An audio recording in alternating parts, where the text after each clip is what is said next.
ആരാണ് നമ്മുടെ പൊതുസമൂഹത്തിൽ അസഹിഷ്ണുതയുടെ വിത്തുകൾ വിതയ്ക്കുന്നത്? ഇന്ത്യൻ സംസ്കാരത്തോട് അസഹിഷ്ണുതയും വിദ്വേഷവും അബോധ മനസ്സിൽ താലോലിക്കുന്നവരാണ് ന്യൂനപക്ഷങ്ങളിലും ദളിതരിലും ഉള്ള പലരും, പിന്നെ ഇടതുപക്ഷവും.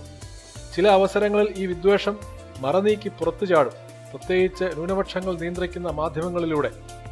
KP സേതുനാഥ് എന്ന മാധ്യമപ്രവർത്തകൻ മനോരമ ചാനലിലൂടെ അസഹിഷ്ണുതയ്ക്കെതിരെ പ്രതികരിക്കുന്നത് ശ്രദ്ധിക്കുക. ആ നിലയിൽ നമ്മുടെ ഭരണകൂടത്തിന്റെ ആശയ അടിത്തറയായിട്ട് നിലനിൽക്കുന്നതിൽ ഈ ബ്രാഹ്മണ്യ ബോധത്തിന് വലിയൊരു പങ്കുണ്ട്. ആ ബ്രാഹ്മണ്യ ബോധത്തിന്റെ ഈ പങ്കിൽ നിന്നാണ് ഈ ഒരു തരത്തിലുള്ള മർദ്ദനം ഒരു സ്വാഭാവികമായ ഒരു സംഭവമാക്കി മാറ്റപ്പെടുന്നു.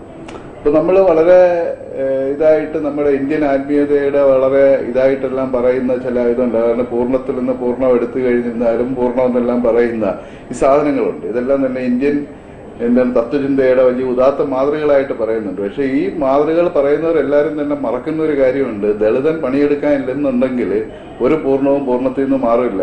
ദളിതൻ പണിയെടുക്കാനുള്ളിടത്തോളം കാലം ഏത് ബ്രാഹ്മണനും ഇത് പറഞ്ഞിരിക്കാനായിട്ട് വളരെ സുഖകരമായ ഒരു കാര്യമാണ്.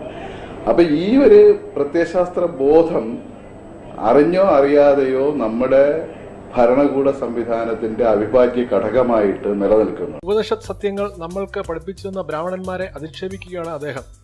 ബ്രാഹ്മണരും ഗുരുക്കന്മാരും യാതൊരു അധ്വാനവും ചെയ്യാതെ സമൂഹത്തിൽ ഇത്തിൽ കണ്ണികളായി ജീവിച്ചിരുന്നവരാണെന്ന് അദ്ദേഹം സമർത്ഥിക്കുന്നു. ദളിതർ ആക്രമണ വിധേയരാകുന്നതിന് പ്രധാന കാരണം സമൂഹത്തിന്റെ ബ്രാഹ്മണ്യബോധം ആണെന്നാണ് ഇദ്ദേഹത്തിന്റെ കണ്ടുപിടുത്തം. ഇങ്ങനെ യുക്തിപൂർവമായി സംസാരിക്കുന്ന KP സേതുനാഥ് അദ്ദേഹം ഇരിക്കുന്ന ഓഫീസും അതിലെ മേശ, കസേര തുടങ്ങിയ സാമഗ്രികളും, ധരിച്ചിരിക്കുന്ന വസ്ത്രവും കണ്ണടയും, അഭിമുഖീകരിക്കുന്ന വീഡിയോ ക്യാമറയും സംപ്രേഷണത്തിന് ഉള്ള ഉപകരണങ്ങളും എല്ലാം സ്വയം നിർമ്മിച്ചവയാണെന്ന് കരുതണം. ഡിവിഷൻ ഓഫ് ലേബർ എന്ന സാമൂഹ്യ ശാസ്ത്രതത്വം പോലും അറിയാത്ത ഇത്തരം മാധ്യമപ്രവർത്തകരെ ഉപയോഗിച്ച് ന്യൂനപക്ഷങ്ങൾ ഇന്ത്യൻ ദർശനങ്ങളെയും അവ പഠിപ്പിക്കുകയും ചെയ്ത വന്ദിരായ ഗുരുക്കളെ അപമാനിക്കുകയും ചെയ്യുന്നു.